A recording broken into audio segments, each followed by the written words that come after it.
Hello and welcome to Film Seizure.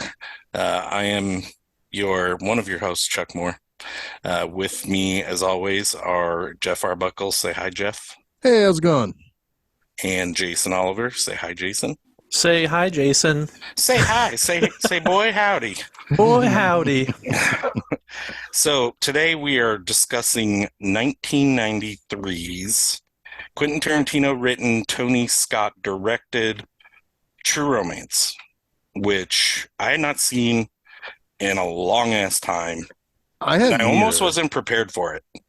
Like some of the things that happened in it, I was like, wait a minute. I Yeah. don't remember it being like this. I don't remember. I mean, there's a particular scene that we kind of talked about offline that I don't know how we'll handle it here. That's pretty bad. But other stuff is like, oh my God, Gary Oldman, what the hell are you doing? I am intimately familiar with this movie. I wasn't surprised by any of it. I probably watched this 6 months ago, Yeah. but this is a movie that when it came out on video, I watched it a lot. I've probably seen it a couple dozen times. But my opinion of it has absolutely changed over the last 20 years. I don't hate it, but I don't love it. Yeah, I mean, I Uh, think it's a good movie, but it's got a lot of issues. Sure Like does. things you would not like to ever see in a movie. Plus, it's got pacing issues and other weird stuff that I'm sure we'll talk about too. But whenever, I fall asleep in the middle of this movie. Like I don't fall asleep literally, but yeah, I find myself kind of just becoming disinterested at times in this movie now. Yep.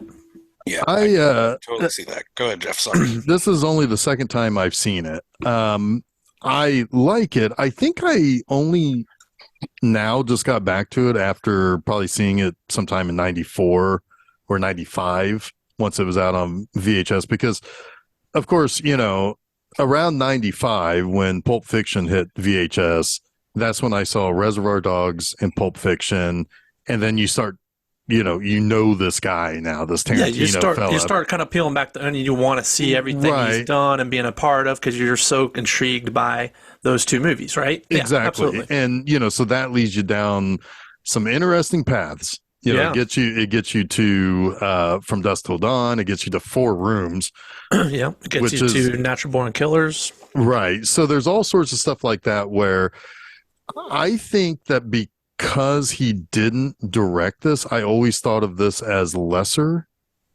Tarantino, but it really kind of isn't. It's Tarantino through a different lens. Yeah. And that may be where that hurts the movie for you guys in some places. Well, you'd almost have to convince me that Tarantino didn't direct this in the first place. Like, Fair. it feels like a Quentin Tarantino movie to me. A lot of it does. The cast for sure. I mean, that's a Yeah. stock Tarantino cast right there, right? Um, I do think it's handled for the most part with a little bit more of an upbeat than we probably would have gotten from Tarantino. I think he would have drugged the characters through the mud a little bit more. I don't think it would have been as the love story probably wouldn't have been as uncynical. Hmm. I think Tony Scott lightened it up for all of its Well, he warts. changed the ending. He did do that, yeah. He didn't want to see these characters die. Um, which is Spoiler alert, good. they both live, right? Yeah, right. Yeah. But it's Oh, I at least think it three is of four eyes do. right. Right, right. Um, yeah, the people you want to live, and the people you don't want to live don't. You know Yeah. what's amazing? Except for one character who you don't want to live, and as best as I can imagine, he does because he's not there at the end. Um, yeah, we could talk about who lives and dies later because I have an opinion on that. I probably would have liked the original ending better, personally. Yeah, yeah. Although, yeah, we can talk about it. And a little bit of hindsight throughout like the last 3 decades, in the I think yeah. I don't particularly like the Christian Slater character in this movie. No, And if he were he's to not die, yeah. I think honestly, yeah, I would have probably liked it better too. He Not is that I wanted him to die necessarily, but because I just It feels fitting. It feels he right. He didn't really deserve to live in a way, right? right. There's But only the power of love carried them through, and to me, the love story is such a fairy tale, shallow love story that I don't really buy it anyway, and I think it kind of drags Patricia Arquette's character down. See, I kind of disagree about that. Because she's kind of expected to just go along with everything and stand by her man when he's doing some pretty crazy shit, dangerous shit. Yeah. Well, I kind of disagree. I don't disagree in the idea that this is the fantasy, the love story itself is kind of fantasy. It starts very quickly. It starts on a lie, essentially. And it is strong from the get-go. It is very, very much an old Hollywood style romance, right? However, we talked about a romance like this last week. Well, yeah. What was last Like, week? Out of sight.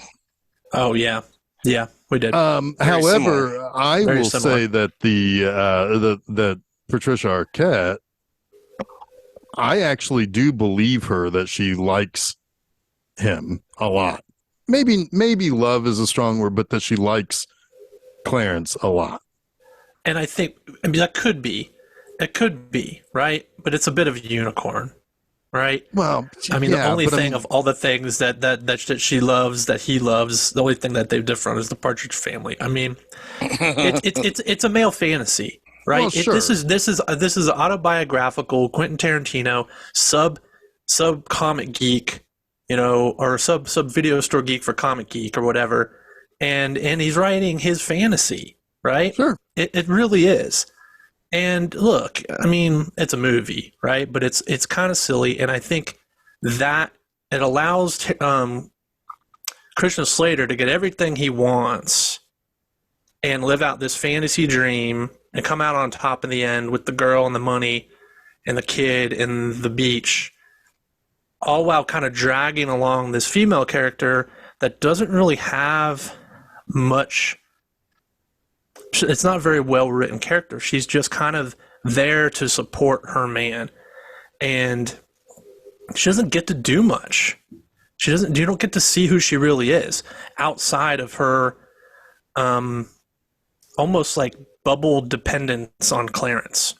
Now, she can defend herself, sure.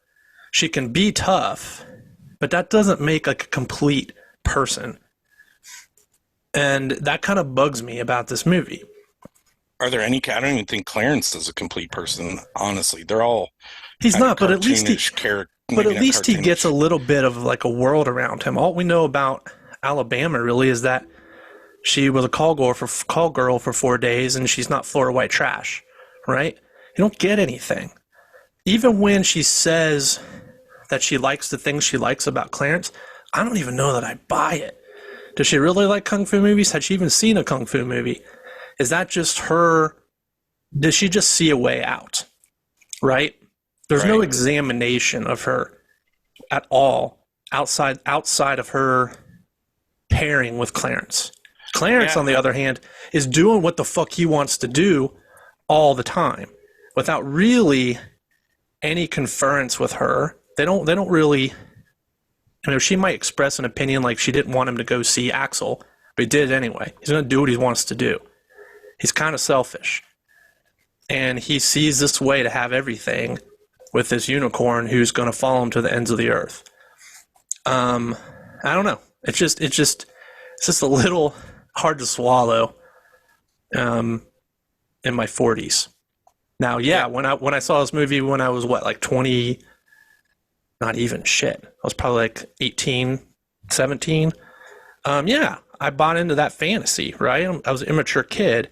Tarantino, when he wrote it, was probably in his mid-20s.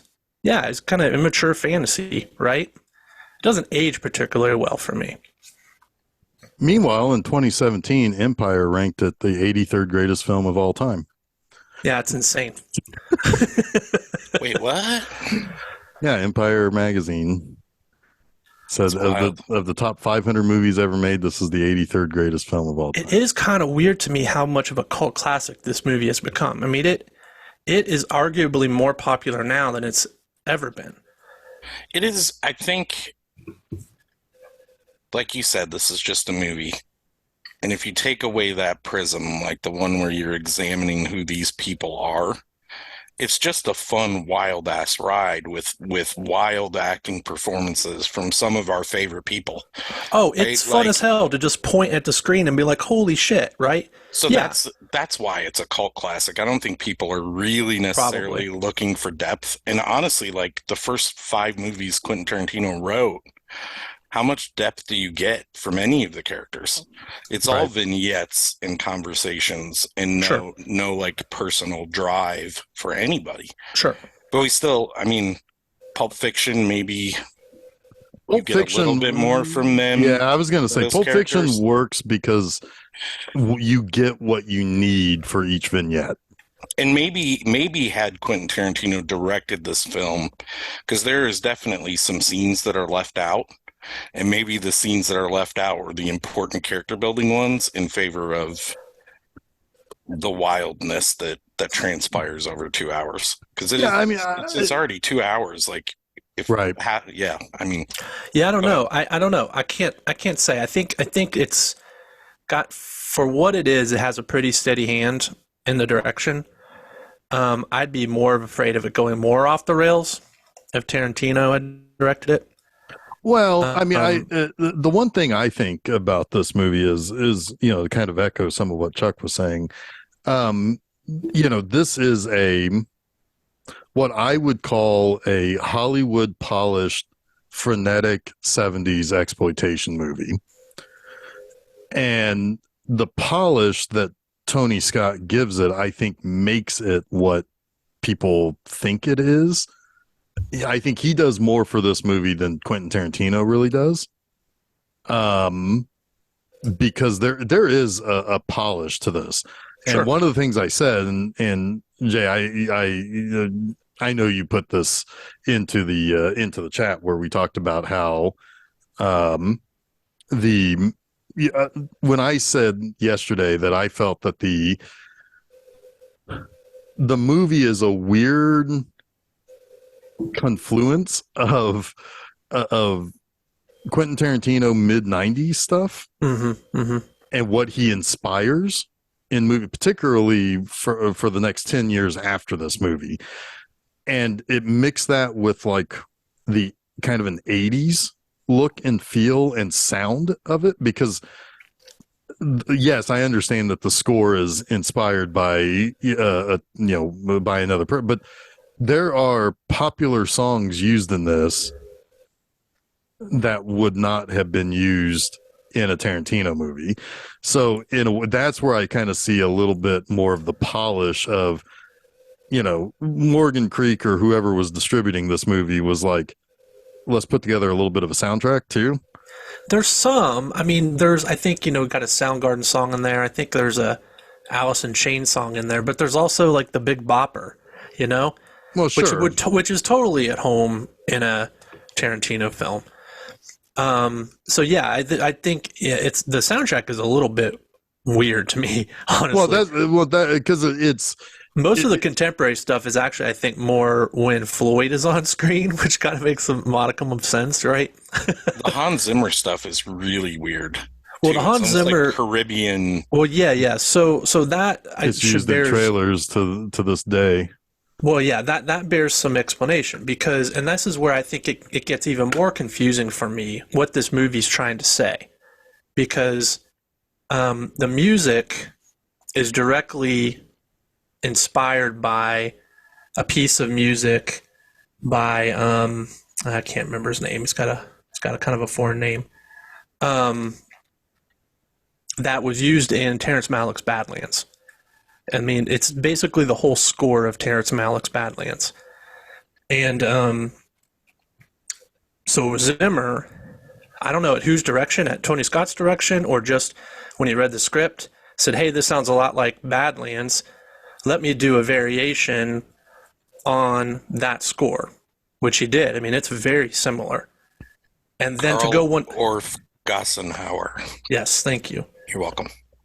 And then to go even further, again, I don't know if this is a Tarantino script idea, a Tony Scott directorial idea, or what, but then to put the Patricia Arquette narration over that karimba at the beginning and the end of the movie is absolutely, I mean, it sounds almost identical to Sissy Spacek's narration in Badlands, even down to some of the sort of wandering philosophical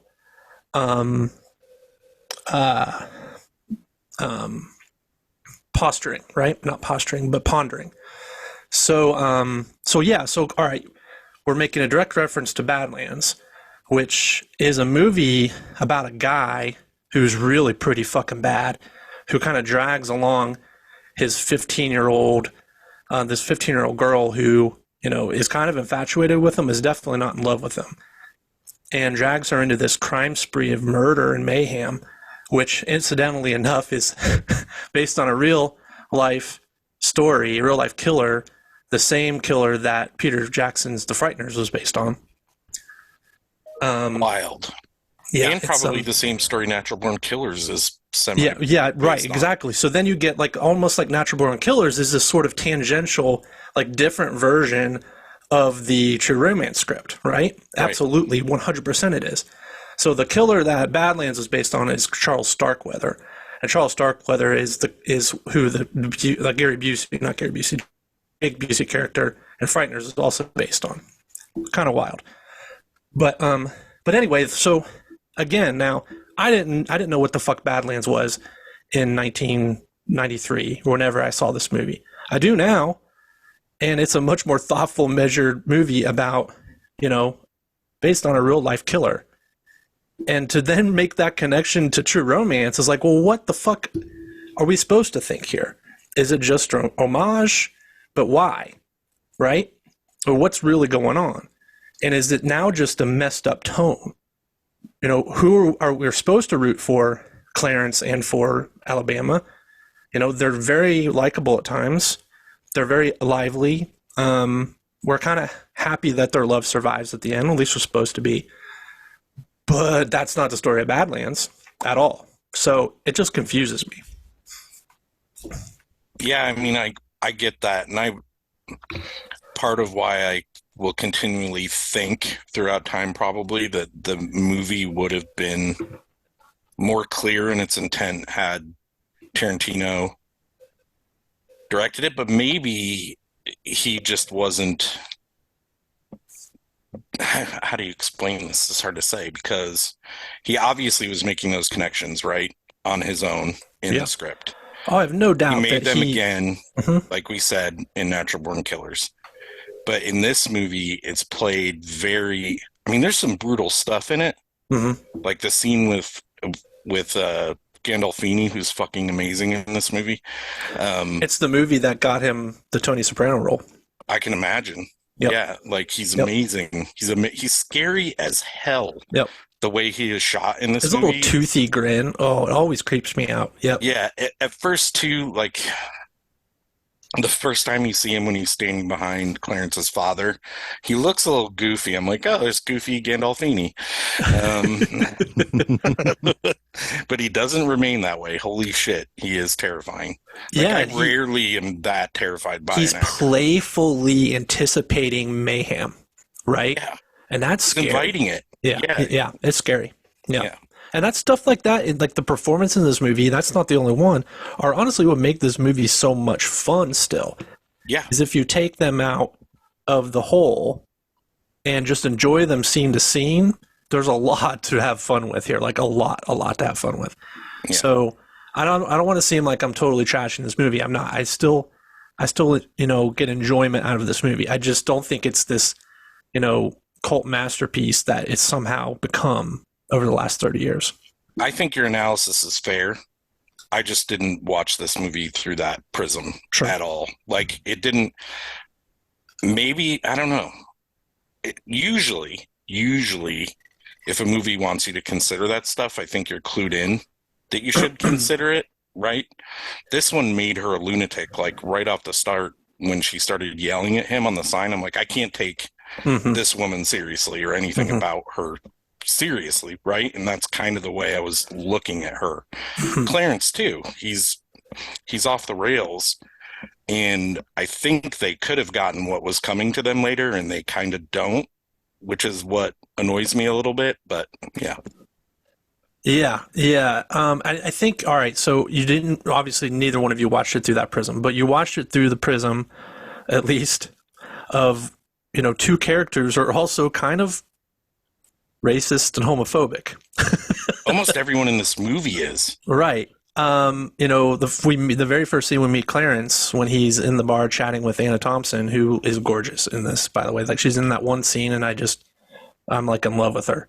The drunk lady at the bar. Yeah, when she says, "It's just not my cup of tea," the way she delivers that line, classic Ann Thompson. I just love her. But yeah, he's like immediately homophobic. Even though they connect, which is funny that they connect on the fact, well, there we have something in common. We both fuck Elvis. Is funny, but he has to preface it with the, but I'm not a fag, right? And it's just so like cringy. But that's very 1990s.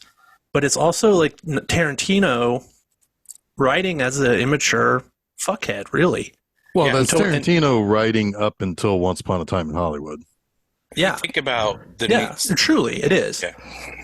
So now we've got like this character in 1993. I'm watching 30 years later that I already immediately kind of have a little bit of ick for, right? Mm-hmm.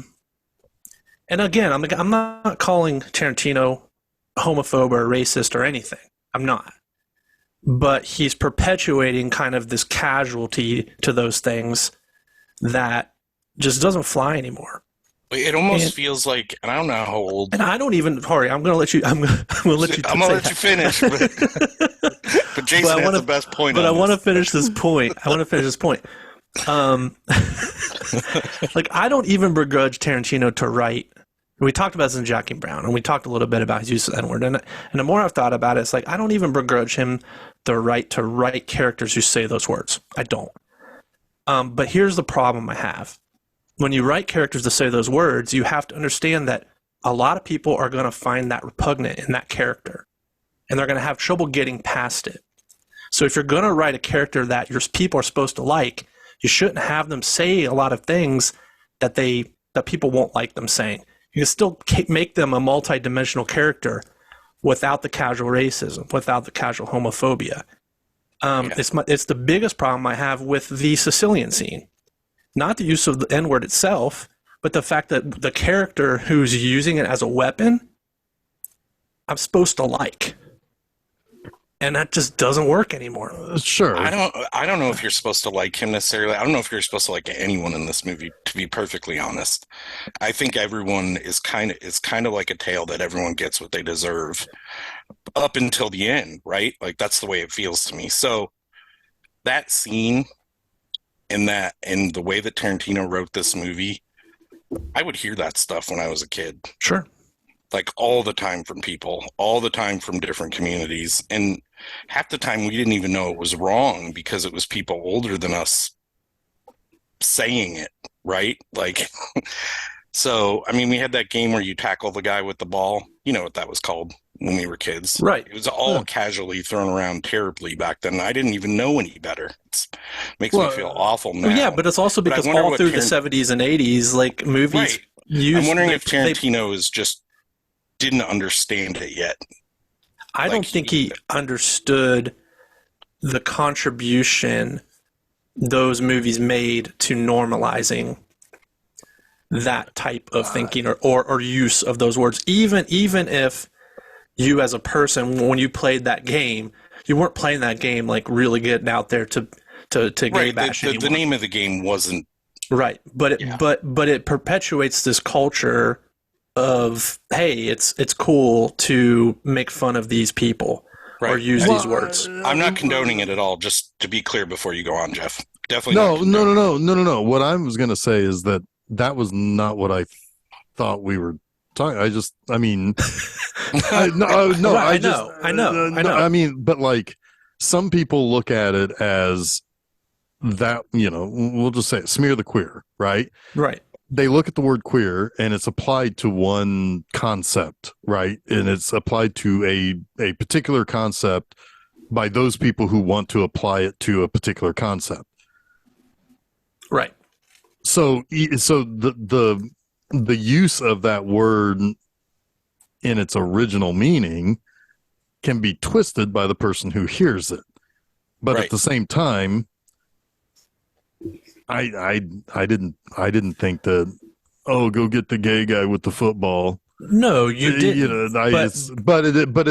It is a term that's been, and it's a name of a game that is meant to kind of other the Right. person with the ball, right? You're ostracizing someone, right? I Right. mean, there's a clear connection.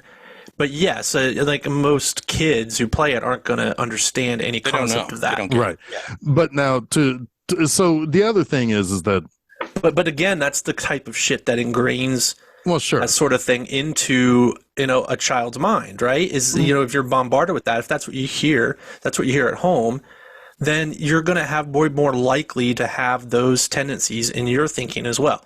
So but again, we're getting down some really fucking weird roads. We're getting down a road that's going to be hard to. I kind of just wanted to get all of that shit out of my system, though. Sure. Because I just watched the movie, and it's always the stuff that gets in my craw about this movie, outside of when I know I'm just supposed to be having fun, right? Now, But it's the stuff that kind of keeps me from fully having fun when I watch this movie. Can we just say that we didn't mean that to denigrate crawfish? Okay. All right. Anyway, no, Nice, I mean, nice. no, I mean, but I also will say that one thing that I have to also consider as well is just simply the fact that in 1993 or in 1992 or in 1991 or whenever he wrote this script, while he's using terminology that 30 years later is not couth, and some terminology he should know wasn't couth then, okay, but some other, like the defense of being a straight guy or whatever, right? Some of that stuff you're not able to see that until it's down the line, and the idea, and I mean, yeah, I mean, I understand what you're saying, and and then there should be an asterisk next to a lot of older stuff to say, hey, there's probably stuff in here that's not cool for anybody to repeat, but that doesn't necessarily mean that it is an experience that everybody should feel bad about enjoying. I'm That not. makes I'm sense? not. I'm not even asking to put an asterisk next to this movie. I'm not asking to bury it in the sand. I'm not asking anything really. I'm just explaining why this movie doesn't mean as much to 42-year-old me than it did to 18-year-old me. Sure. That's all I'm really saying here. And I think that that's also why I think it's just a flawed movie in general. It's just my view of the criticism of this movie. That's yeah. I mean, that's fair too. Now, I mean, yeah, and I think that I fucking loved that Sicilian scene when I saw this movie. Like I thought I loved it, right? And I remember me and your brother Chuck just like going ape shit for this movie. But yeah, I don't know. It just doesn't work as well for me anymore. Even the line, though, the line's still a good line. When he says, so if you know, oh God, I'm going to fuck it up. What does he say? I don't remember where you're at exactly. Sorry. The Sicilian scene when he says, now if that's a fact, am I lying? Right? Yes. That's a good line. Like it really is. Like it's a great way to stick it to this guy. But that whole thing would totally have destroyed any Sicilian I knew when I was a kid. Right. I mean, and it's a tense that's scene. probably how people would attack each other. So I can't begrudge it that. It's just uncomfortable. Yeah, yeah, Here. and that not would probably everyone's be going to talk that Tarantino's way. point. Would be Right. like, well, yeah, it's just that's who these people are. That's what they said, and does the scene work or doesn't it work? And yeah, I guess it kind of does. It definitely is effective in its disturbance, in its transgression, if you will. Yeah. What I don't kind of like is the sort of like the exclamation point, the too fine a point when the Italian guy who only speaks Italian is like, why the boss kill that guy? And he's like, and he just repeats the joke. Yeah. And he kind of laughs. It's kind of like, all right, so are we now playing this for laughs? Like, right? It's almost just like it's supposed to sort of let you in on the joke at that point, but to me it just feels really awkward. But I was gonna go past this, like kind of let this part of the topic die, but that's when I get annoyed with Tarantino. When the hammer swings that one last time or those two extra times that you're like, I already get it, dude. yeah, yeah. Go ahead. Sorry. Yeah, you're now telling me that you understand what you're saying and that it's wrong and that we're supposed to laugh at it. If you Yeah. just left it, Yeah. we'd all understand that this was a brutal scene between two people, Yeah. one who knew he was going to die and wanted to insult Yeah. the other guy before he did, right? Well, That's all it was. You didn't need yeah, go ahead, Jeff. No, I mean, I was going to say that, again, up until about 2019, yeah, I mean, Quentin Tarantino is king edgelord, Sure. so it's like, I mean, I guess it's probably good that he doesn't, does he have a Twitter account? I guess it's I probably don't good if think he so. doesn't. It's probably He good that doesn't. he doesn't because, I mean, people eat that shit up in places like that, but it's also a very good place to suddenly realize, oh, this is not cool either. Oh, my hero's an asshole? Right, Yeah, exactly. Yeah. He's I mean, arrogant is probably putting it lightly when you talk about this guy. I mean, look, I'm reading his cinema speculation book right now. I consider myself, at least a moderate to more over moderate fan, right? I like a lot of what he's made. And I think some of his movies are legitimate masterpieces. The way he approaches film criticism, the way he approaches his geekdom, I respond to because quite honestly, it's what it's a big part of what got me into film in the first place. Is that kind of full catalog knowledge of this history of film that he has. So, And that's why his films are fun to keep watching too, because go ahead, Jason. I'm sorry. yeah, because they're jukeboxes, right? Yeah. But at the same time, he says some pretty dumb stuff. His takes on some things I don't agree with. I mean, I'm not this sycophant like so many of his fans are, right? And so sometimes I feel like maybe I go even farther to the other side to criticize him, to sort of take a little bit of that take some away from him. Well, you got to kind of like make it seem like I am not this on his nuts, film. No, geek, I right? know exactly. I know exactly what you're talking about because I mean, he is what some internet fandom was before the internet. Almost all the loudest fandom on the internet now, like the people that talk the most, are exactly like those Quentin Tarantino sycophants. But there's also like this whole segment of film snob that just think that Tarantino is the worst thing that ever happened to movies too. Well, right? That's swinging too far the other right. way. Yeah. So I try to like stay in the middle. I try to be objective when I approach his stuff. Right. Well, remember when I I admit it myself. Remember when I blamed Scream for everything that came after Scream? Yes. So that's not fair. Right. Bad take, Jeff. That's Jeff's worst take. That's bad take. It's bad. Cancel me.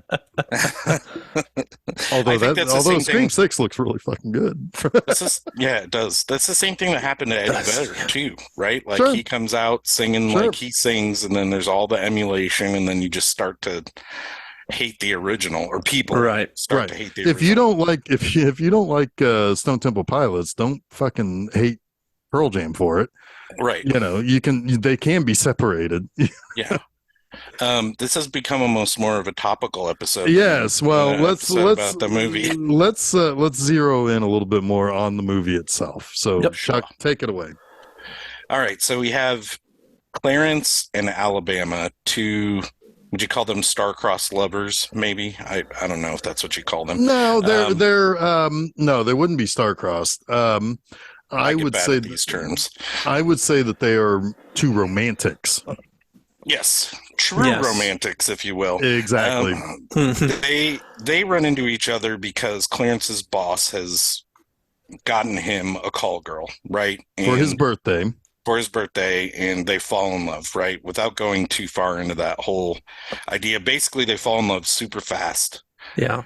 And And you know what? Real quick, that's I don't really have a problem with them falling in love super fast. It's a dumb. movie thing, right? It's dumb, but we got to get the movie going, right? Yeah. But I didn't realize this until today when I did a little bit of research that the name True Romance was taken from Those comic books. the old pulp comic books, Yeah. romance comics. And if you kind of view True Romance in the lens of a pulp comic, it starts to make a lot more sense. See, now that's how I was watching. Yeah. More Come on, guys. You guys need to read more comic books. well, I mean, I was with you on that, Jeff, but once we start really talking about that stuff, I start thinking about it.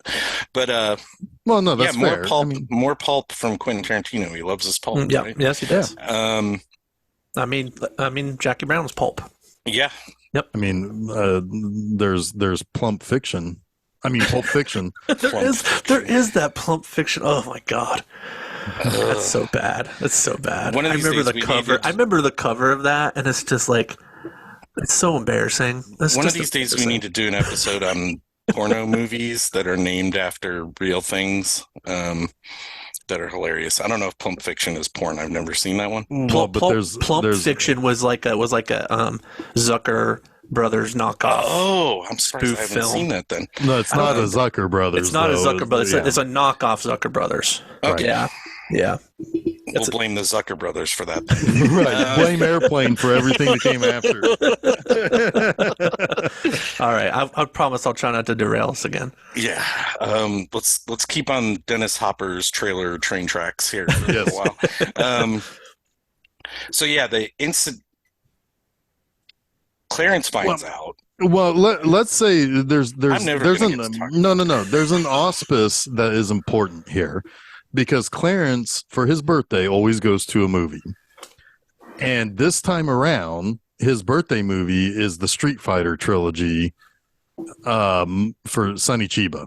Yeah. So it's already this kind of weird thing that this girl who is, I mean, she's a fancy free type of girl. I mean, she doesn't seem like anything bothers her.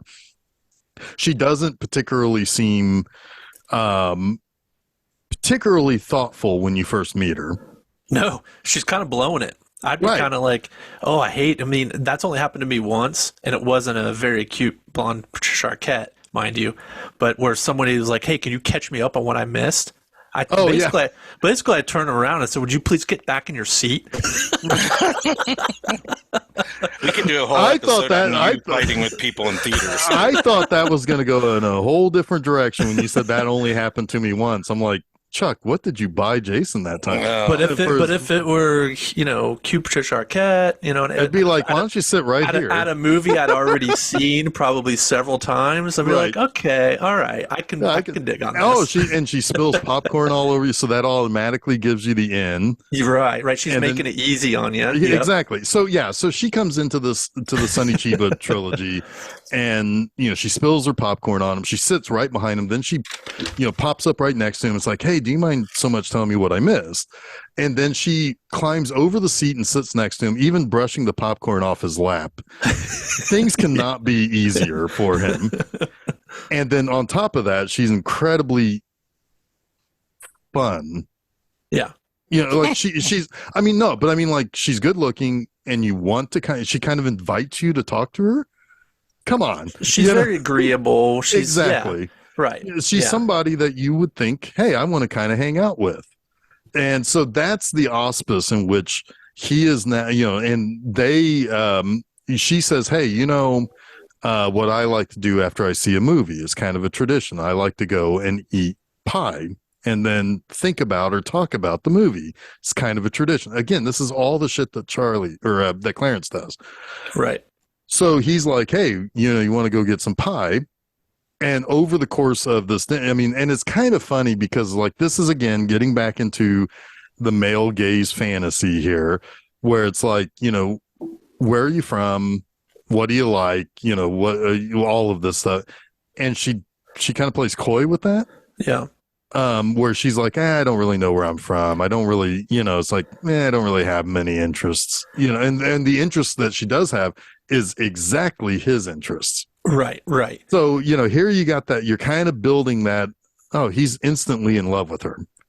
And so it's again, the old Hollywood love at first sight. The moment he learns anything more, he's hooked.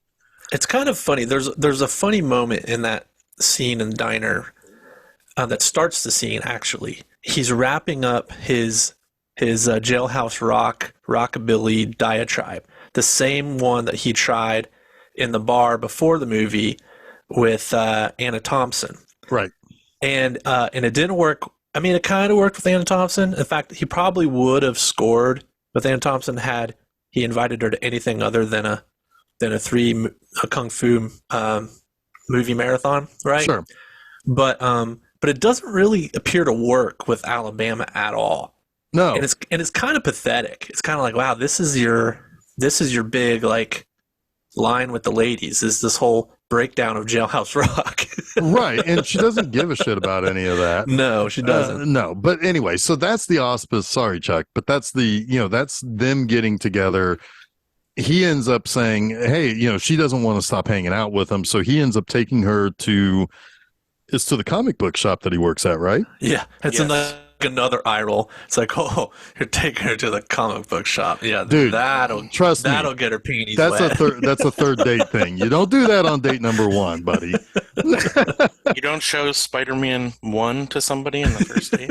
Now, granted, these days, with there being so many more geek girls out there, or at least open and proud geek girls, maybe a different story in 2022. But in 1993, your dick is going to be bone dry, and that's definitely dude. not just a shot you take if you don't know the girl. No. Well, I think that opening scene is just supposed to let you know that this shouldn't be working with Patricia Arquette either. Right. Like that his whole spiel is like she's not really all that interested in. But that's where it gets wonky, though. Because she is apparently into it. Well, I think partly she's just kind of interested in his weirdness. Yeah. Sometimes that does work for people. If you exhibit some sort of character that isn't like the normal fucking penis that's thrown at you at every bar you go to, it might actually work.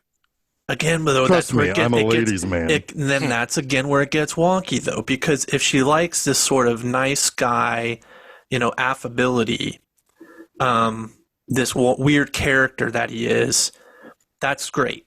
But then he kind of turns into a maniac animal at times. And she finds that sexy. And she gets into that too. Well, so it's like, I think so really it goes down this road of anything he does is A-okay with her, and it's just weird. Yeah, I mean, some of that could be just the blending of worlds, right? Yeah. Yeah. Because I will say, all right, so I'm going to get us back on track here, and then Chuck, you're going to take over again. So basically, after he takes her to the comic shop, they decide they're just going to do it. They're just going to do it. They're going to do it hard. Yeah. Patricia Arquette is going to lick his hair on his chest or whatever. It's gross. That's not so bad. That's all right. I can get into that. It's just staring off into space. She's slathering his Slater. My note was where's the intimacy coordinator? They didn't have those in the 90s. And Quentin Tarantino sure as shit. Nope. Tony Scott was like, "You're gonna lick his hair and you're gonna like it." Maybe she's into that sort of thing. No. Yeah, don't kink shame Patricia Arquette. Yeah. This is all a Please don't. joke. This is Okay. all a joke. I know. I wouldn't have said don't kink Well, shame her if I thought you were serious. No, I'm gonna, I'm gonna quote an ancient proverb of birds never nest in bare tree. So anyway, so anyway, so yeah, so they have sex, and he wakes up and he finds her outside. There's a billboard right outside his window. That's kind of cool. I like that. And this is where she kind of comes clean. So there you go, Chuck. We're all back on track, and the auspice has now been dropped. I fully doubt that that's the case, but yeah, she comes clean on the billboard and explains to him all that I had started to say before about his boss buying her the girl, and she expects him to be fully judgmental. Weirdly, it's almost like that out of sight scene from last week too. Yeah. Like she has to explain that she's not what he's probably thinking she is, and he's like, I wasn't thinking that, basically. Yeah, he was thinking, I really like how you licked my chest hair. Yeah, he's like, if I said I love you, would that, I would die if you were lying at this point, right. Basically, right? And they start going on their montage of dates, not really, but they end up at a tattoo parlor where she first mentions Drexel. Yeah. Well, they've gotten married at that point too. Oh yeah, they just got married. Yeah, they went to the justice of the peace. Yeah. Such a whirlwind. She says on the roof, but if he tells me to go back to Drexel and fuck myself, I'll go back to Drexel and fuck myself. And he's at that point like, what's Drexel? What's in Drexel? He thinks it's a place. He thinks it's a place. He brings up Drexel in the tattoo shop. He's like, you want to tell me what Drexel is? And this is where she tells him he has a pimp. Yeah. Go ahead, Chuck.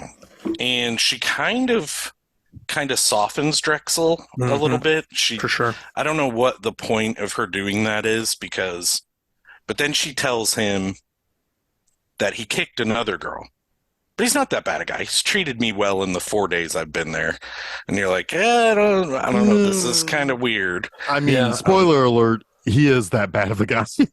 Oh my God, so much more. He's a fucking monster. Yeah, he is maybe the biggest fucking insane person in any Quentin Tarantino movie. Yeah, I mean, and he's worse. He's a rabid dog in this. Yeah. Gary Oldman's character in Leon is bad, right? Like, holy shit, fucking villain bad. Drexel's worse. Yeah, right. Yeah, he'd probably kill all the kids. Yeah, he don't care. I think after the tattoo, we meet Drexel for the first time, right? He's in a room with Sam Jackson. They're doing a drug deal. And I think that's one of the fat boys that's with him in there, too. I might be wrong. I meant to look that up. Nah, man, it ain't Fat Boy Day. It might be. I don't know. It ain't White Boy Day.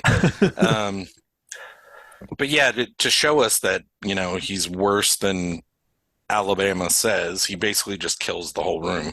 Yeah. And takes the briefcase of drugs. Samuel Jackson's one brief moment. He says one of my favorite Sam Jackson lines of all time, though.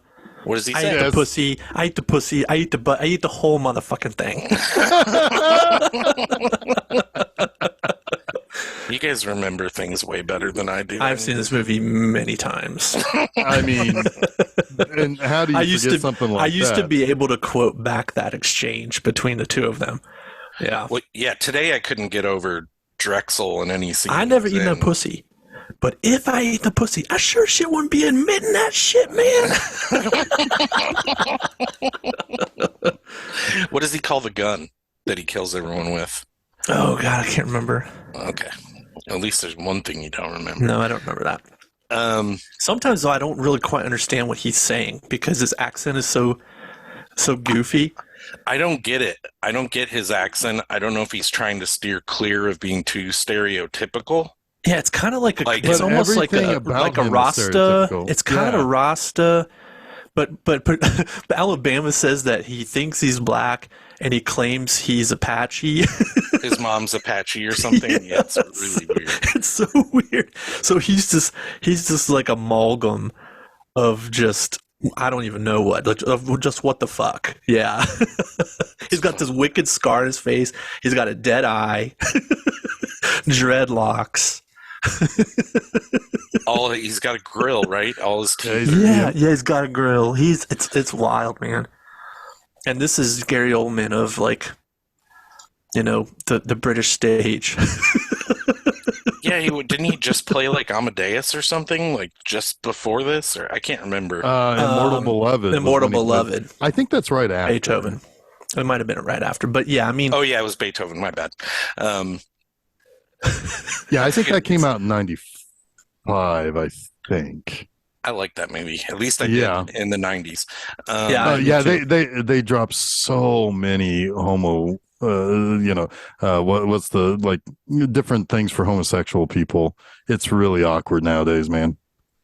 In Immortal Beloved. What, Immortal Really? Beloved? No, Oh my god. Well, I would have believed you for some. no, it's yeah because it came from the '90s. They drop Ken all Russell. sorts of homophobic stuff. Ken Russell claims Bernard Rose stole the idea for Immortal Beloved from him, which is interesting. There's a whole thing there. I actually, what's funny is what what Gary Oldman's coming off of is Dracula, Dracula, yeah. which is funny because that's probably the leading reason why between that and Christian Slater was probably why I wanted to see True Romance in the first place. It could be. It could be. Because I was a huge Christian Slater fan after Pump Up the Volume. Yeah. Ooh, Yeah. God, I love that fucking movie. Yeah, he had also had just played Lee Harvey Oswald in JFK. Yep, in JFK, That was a high-profile movie. Yes, it was. But anyway, yeah. So I mean, that's whatever. But I mean, his first big breakout was as Sid Vicious. Yeah. Yeah. So Nancy with Courtney Mhm. Love. Yeah. So because Drexel beat a woman, Clarence gets it in his mind that I'm gonna go get your stuff and I'm gonna take care of this shit. And we find out that Elvis actually lives inside Christian Slater's head. Played by Val Kilmer, which I didn't Which we realize never until see. I didn't realize until the end of the movie. I was like, wait, Val Kilmer's that's Val Kilmer. As the mentor. Yeah. Right. Which is funny too because he kind of played Elvis in Top Secret. I wonder, Yeah, he did. Yeah, no, this is, I mean, I would say that this is probably also an indicator that this movie really is a fantasy Sure. because Clarence, I mean, and I think this is kind of, it should, when we meet Dennis Hopper's character, which is Clarence's dad, Clarence is not a good dude. Right. No, But he hasn't seen his dad in 3 years, but we don't know why. But we don't know why. Dad. His dad may not be a good dude. I mean, clearly Well, they're he may estranged not be, for whatever but- reason. Yeah. But there is there is weird, like everything works out fine for everybody. And so it's like, it's, there's very good possibility. One could say that there, you could have a Jacob's Ladder situation here Sure. where Christian Slater really does die. And all of this is his. Yeah, even feeding- right down, it's all his fantasy, right down to making up with his dad, right? Yep. Okay. Yep. So how Fair. about that? How about write that movie? Wow. Yes. So Christian Slater gets in his head that he needs to take out Drexel, which he goes to see him. And I'll talk about the scene because it's important for the rest of the movie. He's there to get Alabama's Alabama closed. stuff. Yeah. And he offers Drexel. Drexel goes through this big diatribe about, you're afraid of me. You could be sitting down eating, and I'm not going to try to pretend to do this accent. But Yes, please don't. This is a great scene too. I've got It is a everything great here from a diddle-I-do to a damned if I know. Yeah. basically, it boils down to Clarence handing him an envelope and saying, "This is for my peace of mind. This is what it's worth, and not one penny more." And Drexel opens the envelope, and it's empty. Mhm. And Drexel is being an affable, almost like Gandolfini, like it's almost the same kind of affability up to a point, right? Like he's being playful and Mhm. funny, and then he becomes ultra violent. Yeah. And basically what has to happen is Clarence pulls his gun, shoots Drexel in the dick, then shoots his sidekick, big boy. It's not Fat Boy Day. And well, then yeah, I just mean, he gets his ass handed to him too, though. Before, I mean, Christian Slater, oh yeah, they real brutally bad. beat him up, and then Yeah, he has to defend himself. But here's this muddy, murky water we're in because he's neutralized the situation, but then he shoots Drexel in the head 3 times Mm-hmm. yeah, or whatever. It's almost the same kind of execution that occurs to Clarence's father later, where you've already yep, taken care of the situation. You don't need to shoot 3 more bullets, right? This is the kind of person Clarence is, Yeah. right. and why I And don't think he deserves to live. and Elvis, the mentor in his head, is the one that told him to shoot him in the face. You know? Yeah, Right, yeah. right, and and so yeah, and he ends up he says, "Hey, I want everything." He tells another hooker there, it's like, "Hey, give me everything." Give And me all hurry Alabama stuff. and shut and hurry, basically. I'm getting the fuck out of here. He comes home with dinner, and this is where um I don't like him. Because every other scene in the movie, he is kind of the guy you want to like. Whether you actually do or not, you want to like him. But here he tells Alabama, I shot Drexel, like in the fucking face. Yeah. And she starts crying. And he's like, what the fuck are you crying for? Did you love him? Is that what it is? And he just gets in her face Yeah. and yells at her. Yeah. And it's like, calm the fuck down, Clarence. It's like, just back off. And I understand it's a heightened situation, everything he went through. But fuck this, and of course, that's then there is kind of a lighter. It's kind of played for a laugh, where she's like, "That's the most romantic thing I've ever heard." Right. And they make up over it, but still, Clarence is not a good dude. But also in that moment, it's like, is she just pivoting? right? Is she Right? just accepting this? It could be. Yep. I mean, there's another version of this movie where now she feels captive. Right. Yep. And but and of course, that could be a character flaw of hers. As likable as she is, she may just be kind of a floating leaf on the wind. Where she just has to cling on to whatever's safe. That's a personality flaw in a lot of people, Sure. and it makes her a lot more realistic if that's what it is. Honestly, it doesn't make her necessarily likable. likable. Right. No, but it makes her more realistic. Yeah. But anyway, not derailing. No, these are all interesting things. I mean, the ability to unpack some of this stuff makes the movie more enjoyable in retrospect again, right? Because you can kind of view it through a lot of different lenses, and there is a legitimate complexity there that makes something that might be sort of repugnant in some ways more interesting, at least. Yeah. I can agree with that. So I mean, if their marriage hadn't sealed the deal, this definitely does, right? If she's willing to accept him after he murdered somebody, then she is 1,000% on board. Right? Well, the very next thing that happens is even funnier than her saying it's the most romantic thing ever. They open up the case and they see all this cocaine, and she's like, "That's not my clothes." That's not my clothes. So now Clarence and Alabama have the drugs, and Clarence wants to go see his father, right? So they go and see Dennis Hopper because he needs to know if the cops are onto his trailer thinking about him at all. And the scene is really extremely awkward. Like, I don't even know what happens. First, they're in the trailer talking to each other. Then it cuts to them out on the tracks talking to each other. And it's funny because what the fuck is going on? He's a bulldozer. He just kind of just bulldozes his way in there. Yeah. To the point where he's got his dad totally flustered. Someone who he hasn't seen in 3 years.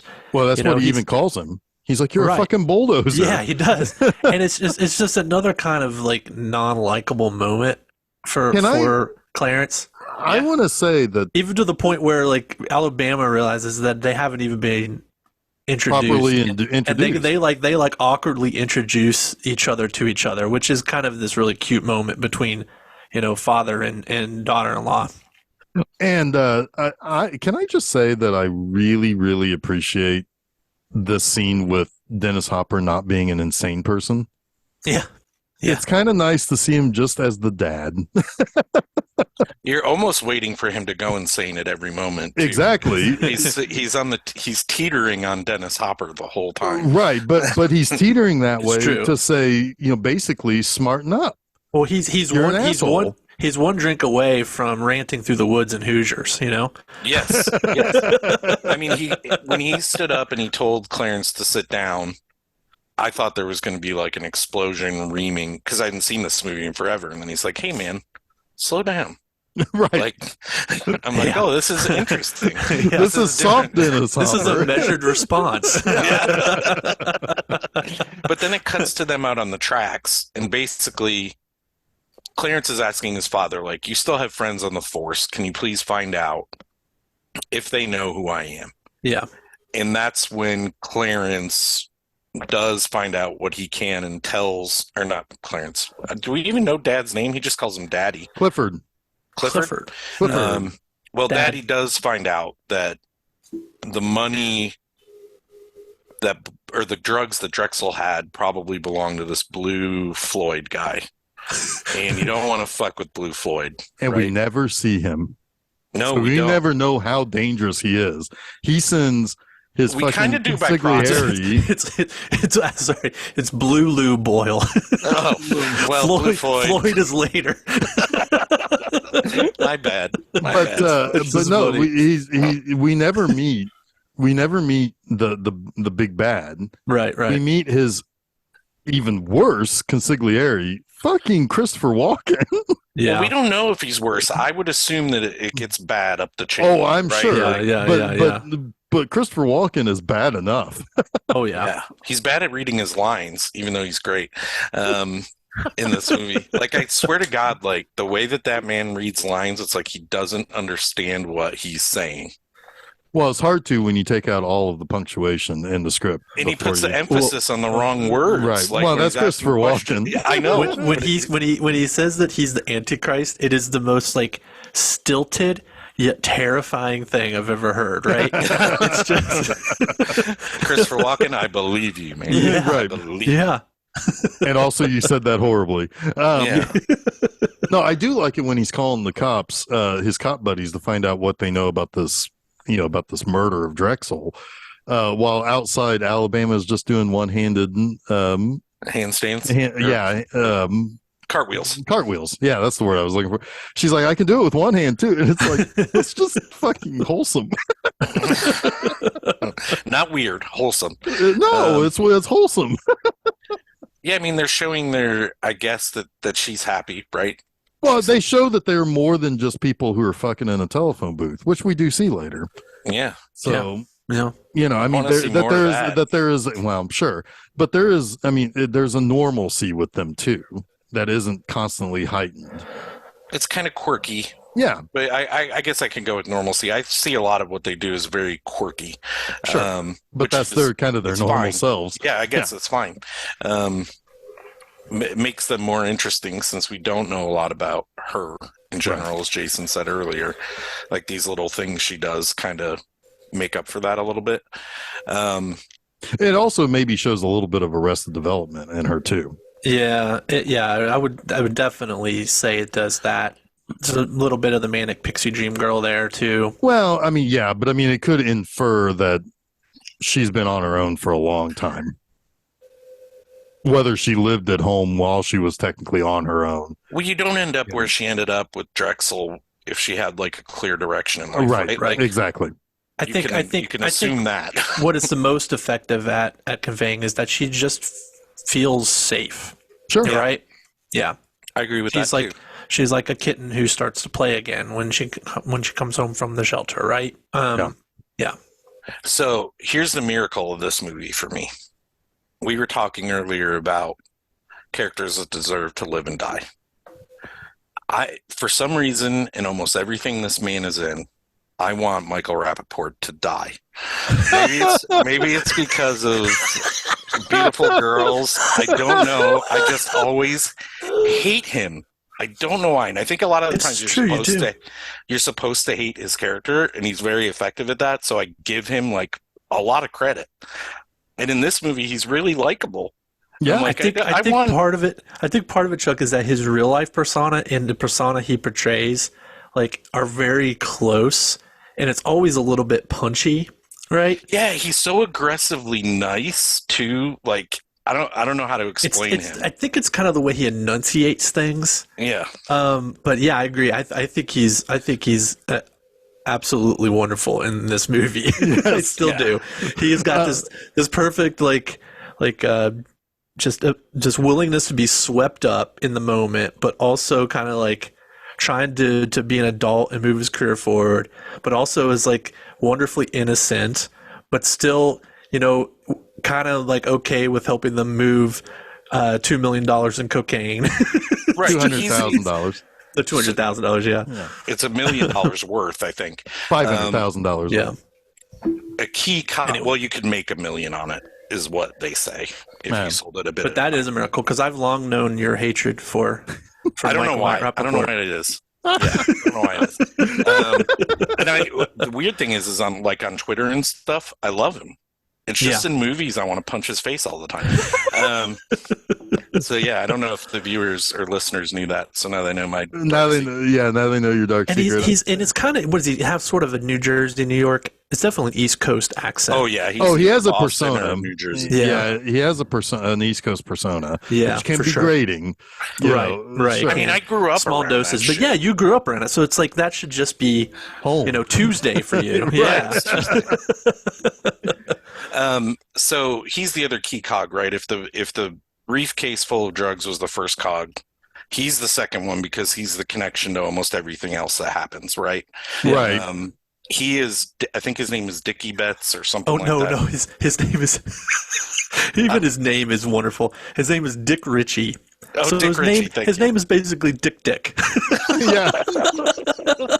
I just farted. I laughed at that. I think your microphone picked that up. That's great. Rap a fart. Oh, gosh.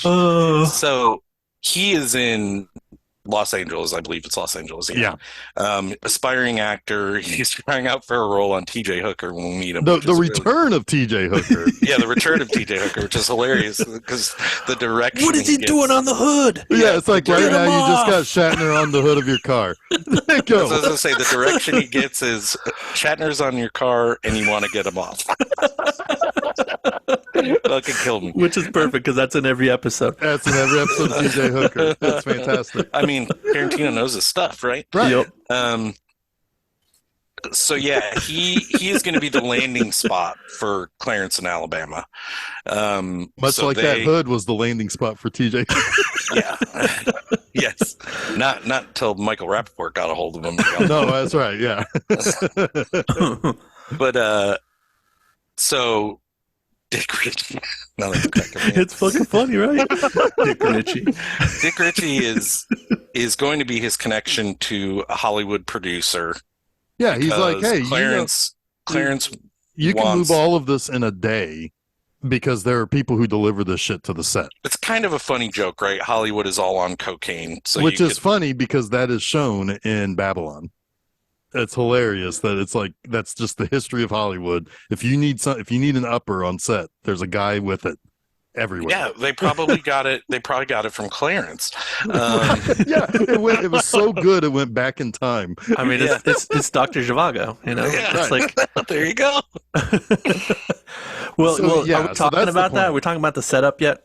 Yeah, because ultimately, he as soon as he finishes talking to his dad and finds out they're not on to him, they leave for the West Coast and they call Dick Ritchie on the way to say, hey, you're about to see us tomorrow. So I need to know where you live or whatever, or, I'm coming in, just letting you know. Well, he wrote that down for his dad, left it on the refrigerator so he can call him whenever he needed to. And the mob guys who the coke really belongs to who Drexel was pushing it for, show up to say, "Hey, we already talked to your neighbors. They saw a couple of people at your place. Where'd your son go?" Your dumbass kid left his license in the guy's hand. Who Right, he killed, because which is when he hilarious. got his ass beat by Drexel took his wallet and found his ID and is like, "Clarence Worley." What I this won't say what he also said tells after you, that. there's one thing that's interesting that this also tells you. It tells you that the mob or whoever, Blue Floyd got there before the cops did. Yes, Yeah. and so or the Because cops they got the license. The cops right, would have missed that. or the cops said, "Hey, there's a thing. You might want to go check this out before they could the be rest in of the his force pocket. comes." Very much, very much. Yeah. Yeah. So anyway, so they say, your dumbass son left his license next to the dead body. Now where did he go? And that's where that whole scene about the Sicilians and their lineage comes from. And Dennis Hopper gets killed. Right. So then they're like, and Christopher Walken's like, "I'm not going to be very happy unless I find out tomorrow where people are." And that's when James Gandolfini finds the information on the refrigerator. And it's like, "Hey, boss, you ready to be happy now?" Right. Yeah. And so now everything shifts out west. So we go from New York or Detroit to LA.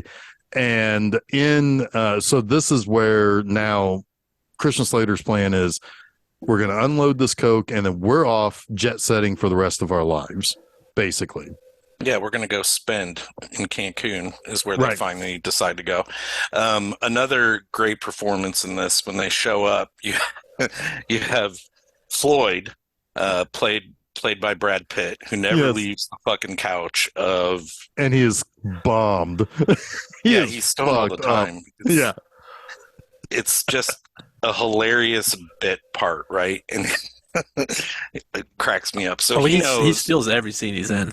Every scene. Yes, he 100% does. I mean, that's he was Pitt, actually constantly surprises me. Every time I think I don't like him, I'm like, no, I like this guy. Condescend me, motherfucker. He was actually called out by name by Roger Ebert in his review for this movie, for how great the little characters were. And this was before he was a real big success. I mean, this was before he was a real success. He was in California maybe a year before, or maybe California's after this. It was probably around the same time or shortly after. He had only really been in Thelma and Louise as far as big movies at this point. Right. He obviously he was in Cutting Class. That's a huge movie. He was in Thelma and Louise, but obviously he wasn't in that very much. But he had a memorable scene that launched him into other. Right. Oh, for sure. And then Cool World was a bomb. But yeah, he had made Cool A River Runs sucked. Through. A River Runs Through It was the start, though. Yeah. After it carried the momentum of Thelma and Louise in the Brad Pitt sexy, matinee idol viewing. And then California, he totally subverted that, which was fascinating. I remember when California came out, thinking, holy shit, who is this Brad Pitt guy? Right? I thought he was just a pretty boy. And then this, right? Yeah. Yep. And then Superstardom probably 7 is what launched him into the stratosphere. No, I can't see that. Legends of the Fall or Interview with the Vampire. Yep. 94. Interview with the Vampire and Legends of the Fall didn't hurt. Yep. Yeah, because Interview with the Vampire, I remember. I mean, it was Tom Cruise's movie, but Brad Pitt was the real star. Yeah, he was the lead. And Antonio Banderas hit big too. Yep. With that. Yep. Yeah. We should talk about that. Yes, we should. Anyway, we meet Floyd. It's hilarious. Go pick up some beer and some cleaning products. The way he delivers it, no one can replicate it. It's so perfect. No, I mean, you could convince me that he was legit stoned for all of this movie. Yes. He plays it that well. Yeah, it's perfect. Because he also has delayed response to things too. He has to really it has to get through the fog. He has to consider it. Yeah. And And Yes. he's watching Free Jack for some reason. Yes. Oh my God. I was wondering what he was watching. Oh my, yes, Free Jack. That is because Alabama turned her on at the hotel too. Yep. And she's like, oh, and she was like happy about it. I'm like, nobody's happy to watch Free Jack. That's a movie I've tried so many times to like and just can't do it. I don't know. Now I'm gonna watch It it. should be perfect. It should be everything I want, and it's just none of it works. It's none of it. It's none of what you want. No. So they make the mistake of telling Floyd where they're staying, right? And there's some stuff that happens here. We talked about the setup. So they meet Bronson Pinchot, go through their funny shit with him, right? We're on the roller coaster and whatever, but he is going to set them up with the producer who has the money to buy the drugs. At the same time, Gandolfini has come alone across the country to chase down the drugs, right? And he goes. You only need one Gandolfini. Yeah, I like I said, he's fucking terrifying in this movie. Yeah. But he's real cool with Floyd. There's nothing. Floyd tells him exactly what he wants to know. Right. Like Floyd has no like idea that he should not be saying these things. Like there's no consideration there. Like, I mean, obviously later he tells the guys with guns without being scared at all where everyone is. Like it's just like, they need this information. I'm going to give it to them. Being helpful. Yeah, I'm being helpful. I'm doing something for somebody. Don't condescend to me, motherfucker. Are you Clarence Worley? No. You know where he is? Yes. Oh, he's so good. But he tells Gandolfini exactly. Gandolfini doesn't even walk in the house. He just stands at the doorway. He's like, hey, you live here? It's a nice place. Yeah. Kind of ingratiates himself to him, too. Yeah, well, he's like, you want to come in and watch a movie or something? It's so stupid. So now Gandolfini knows where they're staying. When they return from the amusement park, the roller coasters, which was all Alabama's idea because she saw a roller coaster in the movie. Yes. She's like, roller coaster. Yeah. But it's like, actually a pretty genius idea. She's not too. a dumb cookie. I Yeah, mean, because you can talk about whatever you want on the ride. Absolutely. Right. Yep. Yeah. It's about the most public thing you could do, right? Yeah. Right. Yep. So Gandolfini is waiting because Clarence goes to get burgers. He always wants a fucking burger in this movie. Right. He wants the biggest burgers you got. He wants large fries and he wants a couple of large Diet Cokes. I'm on board with that. I will share the other half of those burgers and fries if Alabama doesn't want them. You're telling me you'd hang out with Clarence? Somehow I don't think that. No, I'd rather hang out with Alabama, but if Clarence has to be there, I guess. Yeah. But Gandolfini basically just beats the ever living shit. It's really brutal. It's brutal. It is. But it also becomes watchable because she just fucking spurs him on. Yeah. And she just defends herself. I mean, not really defends herself until the end.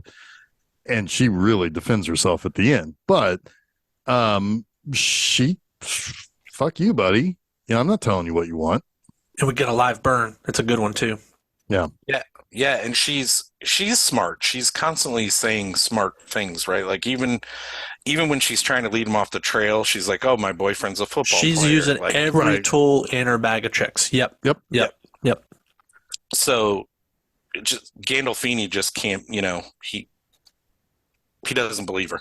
Well, right? of course he not. probably knows better for whatever reason. Well, she's reacting awkwardly to the fucking shotgun in his hand across his lap. She's kind of laughing at it. Sits down and starts. And she laughs at it. Yeah, yeah. But what it kind of does is buys her time, right? Because if she immediately reacts with fear and with screaming and with, just like, who the fuck are you? Things escalate right away. Right. Things escalate right away. Exactly. Yep. It gives her time. It gives her time to think at least. But even though she's getting wailed on, it's James Gandolfini with a shotgun. There's not a whole lot of wiggling out of this. Right. Yeah. Right. Yep. Yeah, you're 100% correct. She does buy a good probably 20 minutes through this whole situation, which allows Clarence to get back not needed. This is one of those scenes I'm Yep. really happy about Yep.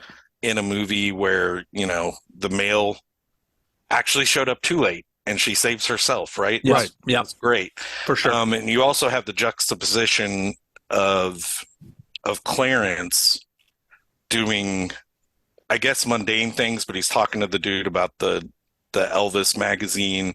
He's somewhat mirroring, or maybe the opposite of what's going on in the hotel. It's almost commentary on what's happening there, even though he's not there. I don't know how to explain that very well. Apologies.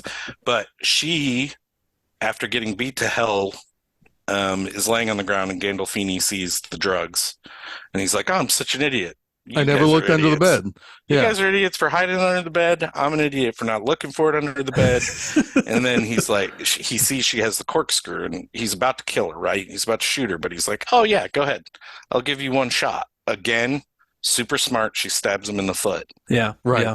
And then all the, the chaos. We don't have to go through every Right. But she kills that motherfucker. She ends up with the shotgun, and then also pounds his head in with the shotgun. Another execution in this movie. I mean, that goes overboard. Yeah. Yes, like everyone that kills someone in this movie kills them like 3 times. But she kind of has like but hers is more of a release. Yeah, there's catharsis in that one for sure. Yeah. Yes. Yeah.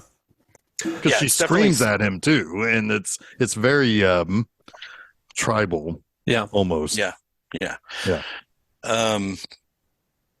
So now they've got to regroup, Clarence in Alabama. Yeah. Go ahead. But they're supposed to meet at the hotel at a certain time. They got to go get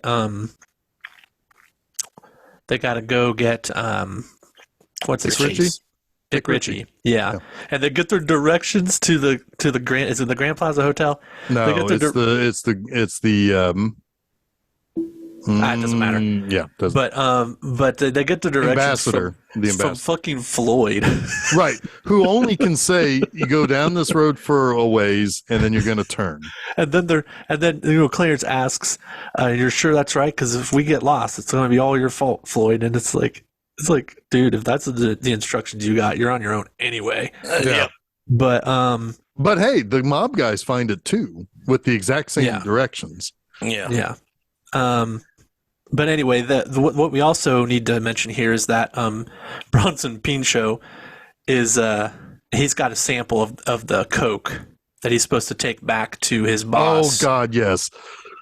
And his boss is like this big time movie producer, and the idea is to sell all this coke to this big time movie producer, who then won't have to deal with, he'll have a constant supply of coke that he can share at parties for years, right? We'll see. It'll probably last like 6 months, if that.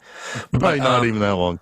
Because Clarence can't fuck around. He got to sell all this in one shot, and he only has limited contacts with people who can do that. This is really his only chance, is this tenuous connection to the assistant of this big time movie producer through Dick Ritchie, who is like a no name actor. So this is already as paper thin as it gets, right? Right.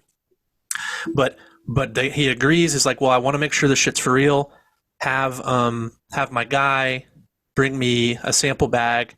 I'll test it. If it's good, we have a deal. So while Pinchot is transporting, he's in his car and he's all happy as shit and everything, and he realizes he's getting roadhead from the lady in the passenger seat. Candy, who's Maria Patillo from the Godzilla movie, and who quickly disappeared after the Godzilla movie. The Godzilla movie disappeared her. That's sad. But they get pulled over, and Bronson Pinchot's like trying to tell her to hide it and pushing it on her to hide it. And she's like, fuck you. I don't want any part of that shit. And the whole bag explodes on them in the car. And she just cracks up. She just starts laughing her ass off. Yeah. But obviously now he's busted. And the cops want to use him to get to the big Hollywood producer, because he is like the bigger fish, the one who is planning on selling it. They'll also get the seller and who is Clarence in this. So they're And going And to the crooked cops who don't really and exist. that's right, Right, because so- Clarence says that he's selling the coke for a crooked cop friend of his, Right. who which is made up, obviously. So now they're also like, ooh, there's a crooked cop angle too. So this is a really juicy bust. So yeah, right? so this is Chris Penn and Tom Sizemore. Now, is Tom Sizemore supposed to be Michael Madsen? Well, Do you I think that- I think 'cause- they're like interchangeable, honestly, in Right, most but things. well, yeah, except for maybe in personal life. But I confuse them for each other a lot in the 90s. but doesn't it seem like we got Chris Penn? We got a guy who probably could have very easily played by Michael Madsen. Well, we got Reservoir Dogs. Well, I happening in the think police station. Sizemore's playing a similar character to the character he plays in Natural Born Killers. Yeah, Doesn't he, yeah, does he he is. play a cop in that too? Yeah. So, Yeah. and he becomes like obsessed with Mickey and Mallory in his own way, right? Yeah. And you got He is Tom great Sizemore in this, who just keeps saying, "Oh, I fucking love this Clarence kid." Oh right? my God, he is Yeah. cracking me up when he's like just Those giggling two, over that. those two, and the little bit of this movie they have, they make absolute full use of it. They are fucking Yeah. hilarious. Well, another note that I have, their captain, that's some uncredited Ed Lauder foo. Oh yeah, yeah. So yeah, it's Did always you just put foo on the I end put of his foo at name? the end of that, yeah, because Oh my gosh. yeah, I mean, I always enjoy me some Ed Lauder action in a movie. Yeah. So yeah, they've wired Bronson Pinchot. This meeting is going to happen at the Ambassador. We have now know the cops are there. We know that the mobsters have gotten the information from Floyd as to where this thing is taking place. And obviously this is where shit's going to come to a head. Oh, right? and the Everybody producer- but Floyd is there. And the producer is played by Saul Rubinek. Yes, His name yeah. is Lee Donowitz, and this is absolutely 100% a Robert Evans stand-in, because I can buy that. what kind of goes down here as well is Robert Evans is sort of infamous for getting busted in a huge cocaine deal that he was set up in, right? Yeah, didn't Jack Nicholson help buy his house back or something after it was impounded or something? Jack Nicholson did a lot of nice things for they did a lot of nice things for each other. They were very good friends. Yep. But yes, that is a true story. He did buy his house back for him, or at least helped him get it back. Yeah. But anyway, yeah, this is kind of like a amped up Hollywood version of a actual true Hollywood story, right? Did you recognize one of the bodyguards that Saul Rubinek had? He looked really familiar. You're talking about the one who says Eric the something Allen you Kramer. don't know about me. I Yep. hate cops. I hate Who was cops. that? Eric Allen Kramer. He was Boris in this. He played Thor in The Incredible Hulk Returns, Okay. Yep. and he was Ator in one of the Ator sequels. Oh, okay. Okay. He is not Brian Bosworth. I did not think he was Brian. We would have Bosworth. known that by his hair. Yeah, he was also the leather daddy in American Wedding. Huh. Okay. I do remember him as Thor, and that Yeah. I could not put that together while I was watching it. I'm like, I know this guy, and I'm not going to look it up. Yeah. I got real lazy on. That's all right. That's all right. No, I mostly think the two people I immediately connect him with is with the Thor character and with the American Wedding role that he had, because it was funny that the tough guy was the leather daddy or whatever. Yeah. I'll tell you one thing about the walls and the doors at the Ambassador. They do not allow any sound to travel, because this scene is so stupidly ridiculous with people not hearing shit that's going on in the next room. Right. Or in the bathroom. Yeah. That's right, yeah. They have this one kind of cut shot or insert shot of Clarence coming around the corner out of the bathroom, all kind of like, ooh, what's going on? But yeah, the whole time in his bathroom, he's so in his head talking to fucking Elvis. Right. Well, Well, and now the OK Corral exploding outside his when his he door. comes out to see what's going on, and right before he gets shot, did it look like to you guys that he was trying to figure out a way to get out in a way and fuck everybody else that was there? Yeah, I mean a little bit. Everybody else meaning his wife and his Could good be. buddy. Could be. I think he's not as good a friend to Dick Ritchie as Dick Ritchie is to him. That's for damn Fair, sure. yeah. And Yeah. he's probably not as good of a spouse to Alabama as she is to him. Agreed. I There's a moment just think too. he was assessing the situation personally. Fair enough. I agree. I don't think there's a whole lot to read into there. There's a remake here that makes this real interesting. There's also there's a thing I don't like too when Dick Ritchie asks. He says, did you really get that playing basketball, looking at Alabama with her beat up face?" And she was like, "Oh yeah," and it was like, "Really? Wow, weird." And it's like, the natural thing to think there is that Clarence beat the shit out of her, right? Right. But then, and I would prefer if he were to actually still have that doubt. But then he kind of cracks the joke later when he says, when somebody else makes a comment about it, and he was like, "Oh no, she got that playing basketball," right? Like it was an undisputable fact. Well, no, I think he was just trying to keep the situation from spiraling, diffusing. Yes. We're gonna give him that much credit. I have That's why I read it. I have another thing that goes into my remake of this movie. Okay, that Clarence is actually an abuser. No. That all of that, all of the way that people act whenever Clarence is in a room is because Clarence thinks he's smarter than everyone else. Yeah, it's sort of a little bit of the Ferris Bueller syndrome here. Yeah, where it's like he's the guy, he's the man with the plan. Everybody else is a giggling idiot to him. Now we know that. I mean, Dick Ritchie is kind of he's naive, but we know that Alabama is not really a giggling idiot. Right. That's Clarence kind of clever too, though.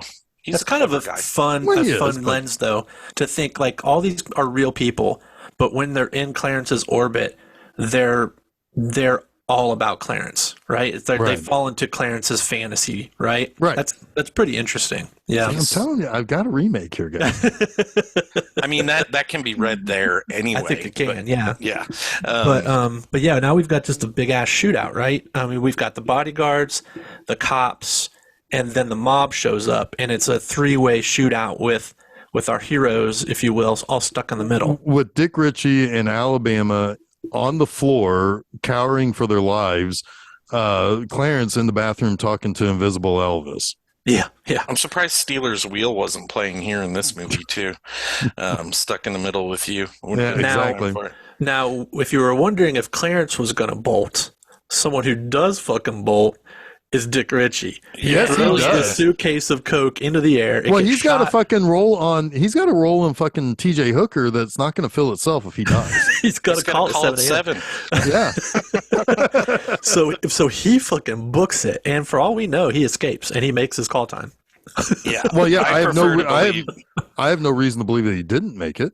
Right. Yeah. Right. But fuck, Well, one mobster guy also. Fuck Alabama. Fuck Clarence. He's like, I'm out. Well, he's got to be on TJ Hooker's set in the morning. He's got also. There is one mob guy who's in the lobby who has a hostage, but he gets killed too. Yeah.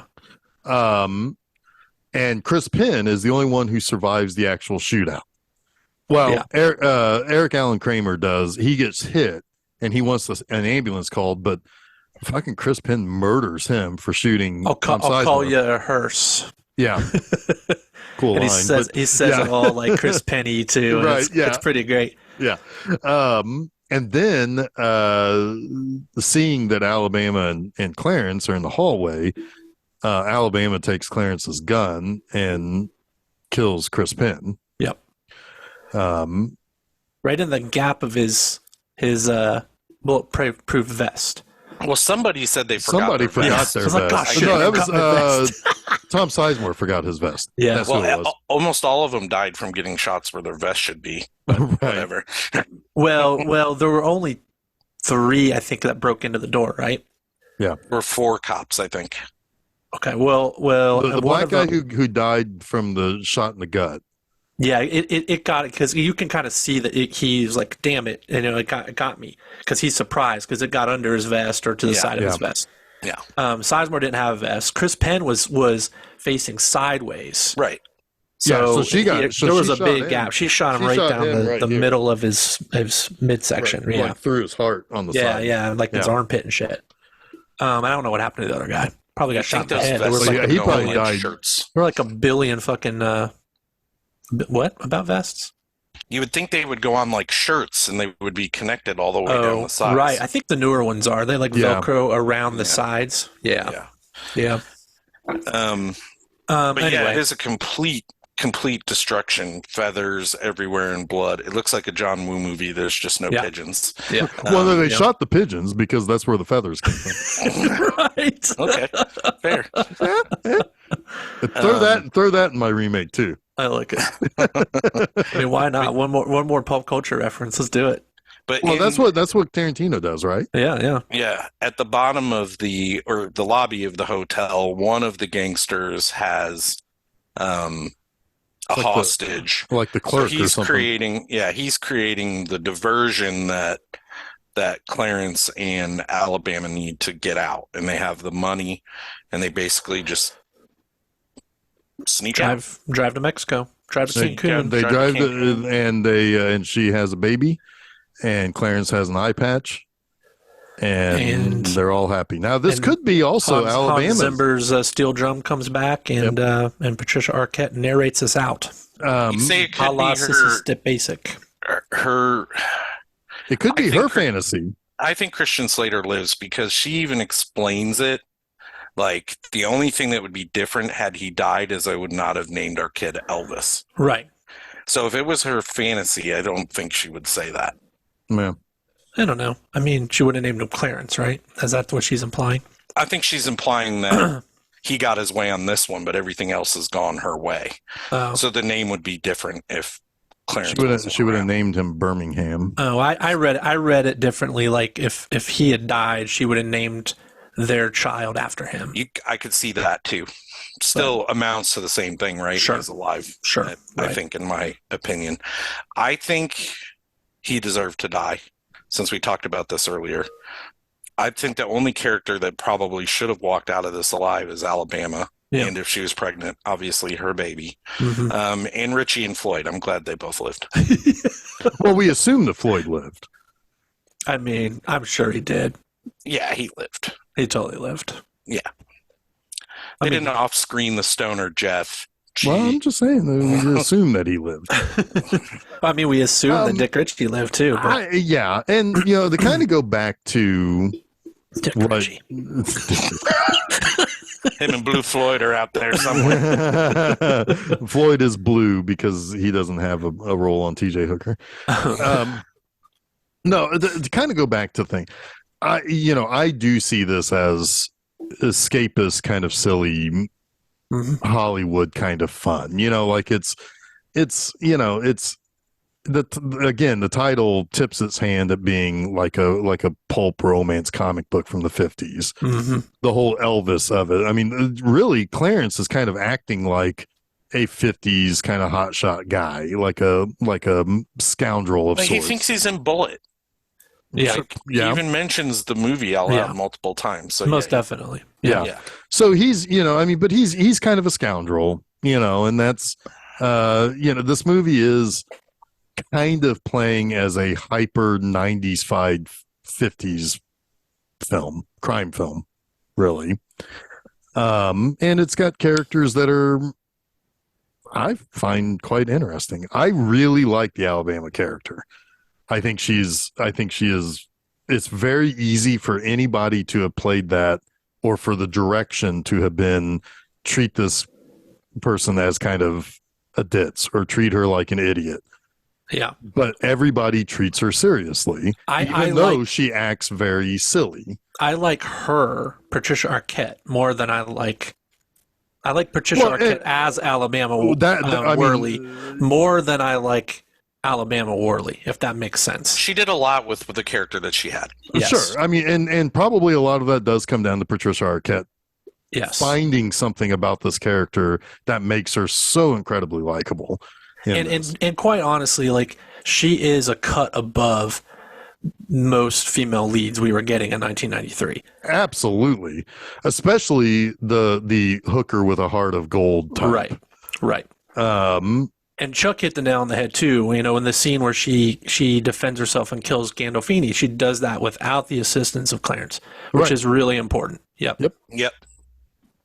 Yeah, I mean, yeah. So And I Oh, should, and she saves his life in the end, Yeah. yeah, She right? does. Like, Yeah. She absolutely does. she's Yeah. the reason he's alive. If she had left him, like, maybe he would have left her, if you're speculating that way. I mean, he'd be dead He'd or be in jail. Yeah. right. Yeah. Yeah.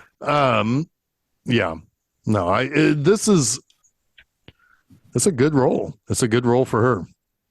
Christian Slater's Christian Slater, just, a little bit amped up on Tarantino script, but That's a funny thing because Christian Slater is like the anti-Michael Rappaport for me. Even though he's the same all the time, I always like him. right. Except for in Robin Hood, Prince of Thieves, it didn't make I any think we sense should at all. watch Cuffs. Can we watch Cuffs sometime on this Fuck show? me, I don't know. he cleared it. I don't know if I've ever seen Cuffs. Oh, Cuffs is great. It's got one of my favorite jokes that I repeat every now and then when I see somebody wearing a shirt that has their own face on it. Because there's a goon in that always wears a shirt that has his picture on it. And he always is making comments about that, and it fucking kills me. Mila Jovovich is in this. Yes. I have not seen this, but I know of this. Yeah. Yeah. It's just a dumb cop comedy. He's Yeah. a cop. It's a cop. It's a Interesting. cop, you idiot. Well, Anyway, I still like True Romance. I don't love it, but I like it fine. I would never discourage anyone from seeing it, with maybe some caveats, right? Depending on their sensibilities. So you're saying some asterisks there that you said you didn't want to apply to? I wouldn't apply an asterisk in general, Okay. right? I don't think that it deserves that in the history of cinema. It's Okay. fair to warn certain people. But to that recommend it to someone, you might be a little bit more discerning. I'd probably be You a hell of a better- lot more discerning than I would have been 30 years ago, right? Well, let's put it this way. Recommended for anybody who likes Tarantino films in general, Yeah. because it does have a very Tarantino, I mean, obviously it has a very Tarantino feel to it. Yeah. But is it really better than his uncredited work on It's Pat? I don't know. But no, I mean, if you're a Tarantino fan, you know what you're in for. So, if you hadn't seen this, why hadn't you? If you're a big Tarantino fan, I mean, even in '93, it was kind of like, I think in a lot of ways, it was designed to offend. probably. I mean, again, he is kind of an edgelord. So Yeah, he is, and I mean, he's on record as saying, the '80s, basically all of the '80s sucked because studios were too afraid to be transgressive and weird and offend people with a few outliers. So I think this is, again, I think it's a little bit of his response, to his perception of the '80s. I'm gonna eye roll that shit. That's one of those situations where I'm gonna have to swing the other side there and not agree with. There are some exceptions, he says, and we can talk about it offline. But to some degree, he's right. When you think about where cinema was heading with New Hollywood, and then what happened in the '80s with the studios, they kind of milked that dry and then started moving more in the direction of blockbusters. And the big movies that they were putting in front of people were not really serious, challenging films. Oh, sure. I mean, yeah. I mean, I guess unless you're a brown person watching a canon movie where, Chuck Norris is like fucking kicking you in the face and balls and all that stuff. Yeah, I mean, I don't know. I don't know. We watched the Delta Force. We saw Robert Forster in brown face. Yes, but that's also like an approved enemy as well. Fair, but that's that's an approved American enemy. That So the point he even made is like you could see this start to happen when they didn't have the balls to kill Rambo in First Blood, right? Oh, sure. Well, yeah. So that's kind of where I'm coming from. And I'm just trying to put you in his headspace a little bit here with where True Romance and a lot of his movies come from. I think they're trying to recapture the glory of the genre filmmaking in the 70s, specifically exploitation films. But also I think they're a response to what he saw as kind of gutless sterilization of cinema in the 80s. Right. Yep. It's a reclamation. Fair enough. I mean, I'm glad, even if he's wrong and you disagree with him, Jeff, aren't you glad he felt that way? I mean, we got the movies we got. Well, yeah. I mean, yeah, absolutely. I mean, I will say though, in general, and maybe this is a topic for a much deeper conversation someday later. There is a stark difference between the stuff that came out on the stuff that was out January 31st, 1989 and January 1st, 1990, there feels like a major stark difference in the movies that came out in the 2 decades. Yeah. Now, a lot of that is him. Some of that is other things. We talked about slasher movies a lot, and some of that is just the passing of that subgenre gave way to different types of horror movies. And, Sure. So I mean, but it some happened of it is almost also instantly. the rise of independent filmmaking and a cheaper way to shoot a movie, right? Absolutely. And I think we should save this for another time. I think you both have a lot to say on it. Absolutely. Absolutely. But yeah, I mean, it's just, but he is a major part of what makes the 90s the 90s. Sure. And he gave rise to a lot of people who wanted to be like him too, for better or worse. And we'll blame him for that. Oh, absolutely. No, I won't. I won't, because I mean, fuck, even I tried to write a movie like Quentin Tarantino would. Well, anyone will see something that kind of catches the zeitgeist and then try to milk it for all it's worth. Absolutely. Right? And it's going to happen. It's always happened. It's always going to happen. The worst examples of those are the studio films that tried to emulate that. Yeah. Whereas he was an independent filmmaker. This is an example of a studio making one of his movies and doing pretty well with it, with a good director. I think if I'm not mistaken, the big reason he sold this script was so he could afford to shoot Reservoir Dogs. Oh, possibly. Yeah, probably. Because we're talking like 12 months difference here. So, or maybe he might have already started it, or he had needed finishing money or whatever. But the money, I'm sure he optioned the script. The money that he got, I'm pretty sure for True Romance, all basically went into Reservoir Dogs. The timeline makes sense. Yeah. And then it just so happened that after Reservoir Dogs, it came back around to him to possibly direct it, and he lost interest at that point. Yeah, exactly. So, cool. I think we did it. Yeah. One real quick thing. We talked about like the jarring, like how some things didn't feel like we were missing some things or something like. Some of that may have also been the rearrangement of the script back in the linear order, as opposed to it being out of time and out of sync like Pulp Fiction was. Yeah, that's interesting that Tarantino was he said he mostly loved the adaptation of his screenplay, but that was one thing he didn't care for, was making it linear. But honestly, it's probably a good thing it happened. Right. And he said that later he grew to appreciate how Scott filmed it the way he did. Well, I'm sure he did, because Pulp Fiction was next. Yeah. And he got a lot of praise, kind of undeservedly, but still got a lot of praise for the storytelling, out of order in that movie. And had it come after True Romance, maybe he wouldn't have gotten as much. His own style. Yeah. Right. I mean, how much of that would have been attributed to Tony Scott, right? Right. What wasn't Reservoir Dogs also kind of told in vignettes out, like, and then it all came together at the end? That's true. But that wasn't as big of a film. It was more told in flashback, but yeah. Because I know each color had their own story. Yeah. It was told in flashback, pretty much. Yeah. But honestly, you had two kind of flashbacks, because you had flashbacks to their stories, but also flashbacks to like immediately after the bank robbery. Right. And the present time was them meeting up in the warehouse. Yeah. Right. So it was definitely playing with some of that. Yep. Yeah. Well, at some point down the line, I'm sure we will see Mr. Tarantino again on this show. Yes, probably. So do we feel like we've done it? Did we do it? Did we do it? Yeah. Oh, we done did it. It's might have overdone it. Sorry. We might have overdone it. But hey, you know what? Sometimes this happens. I think this is a strong episode. Anyway, next week, we officially begin our countdown to episode number 250. Boy.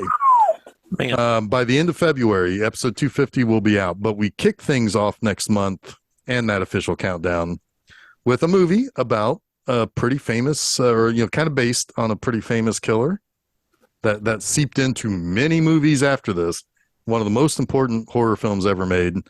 We're going to talk about Alfred Hitchcock's Psycho. Ooh.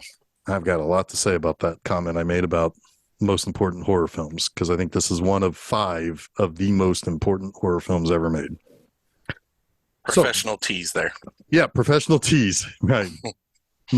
Anyway, so that is next Wednesday. You can hear that on filmseizure.com. Any place you find podcasts like SoundCloud, Google Podcasts, Apple Podcasts, Stitcher, TuneIn, Spotify, and did I say TuneIn? Anyway, many places. Just search for it. You'll find it. If you're on one of these other ones that we're not on, that may be more on you than it is on us. I'm just saying. Next Monday on all those same places, I've got an episode of Monster Mondays, and that is Invasion of the Saucer Men. That's a really bad movie, but I still found 3 things I like about it. So that's fun. It's a fun little 50s sci-fi business there. And so all the same places, Film Seizure, all that. You can follow us on Facebook, Twitter, Instagram, and on Mastodon. You can find us on one of those servers over there. Then this Friday at my website, bmovieenema.com, I'm finally covering one of the all-time classic bad movies, Space Mutiny. So put that in your pipe and smoke it, punt speed chunk. Anyway, so next week we have Psycho. We officially begin our countdown to episode number 250. Will you be there? I know I'll be there. And I have been here because my name is Jeff Arbuckle. My name is Chuck Moore. And my name is Jason Oliver, and you have been listening to Film Seizure.